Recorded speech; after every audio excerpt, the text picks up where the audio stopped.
প্রধানমন্ত্রীকে ছদ্মবেশে অভিজ্ঞতা নেওয়ার আহ্বান জানান সার্জিস আলম। ঢাকার ২ সিটি কর্পোরেশনের বর্জ্য অপসারণ কার্যক্রম সরেজমিনে পরিদর্শনের জন্য প্রধানমন্ত্রী তারেক রহমান আকস্মিক উদ্যোগের প্রশংসা করেছেন জাতীয় নাগরিক পার্টি এনসিপির উত্তরাঞ্চলের মুখ্য সংগঠক সার্জিস আলম। শুক্রবার ২৯শে মে নিজের ভেরিফাইড ফেসবুক অ্যাকাউন্টে দেওয়া এক পোস্টে সার্জিস আলম এই আহ্বান জানান। সার্জিস আলম লিখেন যে ঢাকার ২ সিটি কর্পোরেশনের বর্জ্য অপসারণের সার্বিক অবস্থা যাচাই-বাছাইয়ের জন্য আজকে মাননীয় প্রধানমন্ত্রী কোনো কোনোভাবেই অগ্রহণযোগ্য নয় এবং বর্জ্য ব্যবস্থাপনা দৃশ্যমান হলে দুই কর্মকর্তাকে শাস্তির আওতায় নিয়ে আসেন। কর্তৃপক্ষের যে সমষ্টি সিস্টেম এটার জন্য দায়ী, তারা সবাই শাস্তি না পেলেও এই উদ্যোগে প্রশংসনীয়। এজন্যই জনাব তারেক রহমানকে ধন্যবাদ জানান সার্জিস আলম। একইভাবে চাঁদাবাজি, সিন্ডিকেট, মাদক ব্যবসা সহ দলীয় নেতাকর্মীদের ক্ষমতার অপব্যবহারের প্রজেক্টগুলো মাননীয় প্রধানমন্ত্রীকে ছদ্মবেশে অভিজ্ঞতা গ্রহণের আহ্বান করছি।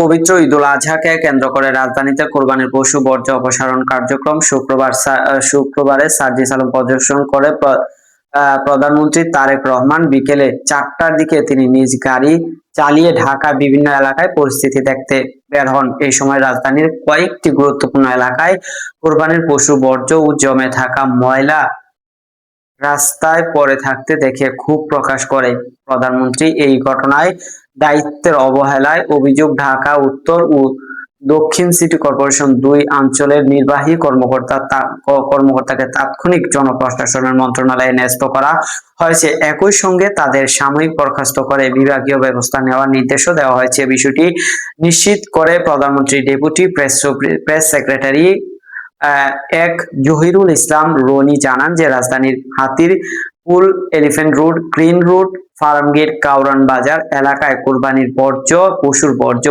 পাশাপাশি আগের জমে থাকা ময়লা সড়কে পড়ে থাকার বিষয়টি প্রধানমন্ত্রীর নজরে আসে। পরে তাৎক্ষণিকভাবে সংশ্লিষ্ট কর্মকর্তাদের বিরুদ্ধে ব্যবস্থা নেওয়ার সিদ্ধান্ত হয়।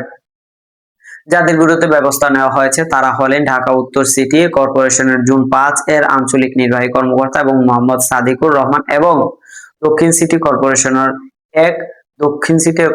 এক আঞ্চলিক নির্বাহী কর্মকর্তা কাজী সালেহ মোস্তাজির, দুজনেই উপসচিব পদমর্যাদার কর্মকর্তা। জানা যাচ্ছে যে তাদের জনপ্রশাসন মন্ত্রণালয়ে ন্যস্ত করা পাশাপাশি সাময়িক বরখাস্ত করে বিভাগীয় ব্যবস্থা গ্রহণের প্রক্রিয়া চলছে। দর্শক, সাবস্ক্রাইব করবেন, লাইক করবেন, শেয়ার করবেন, কমেন্ট করতে ভুলবেন না।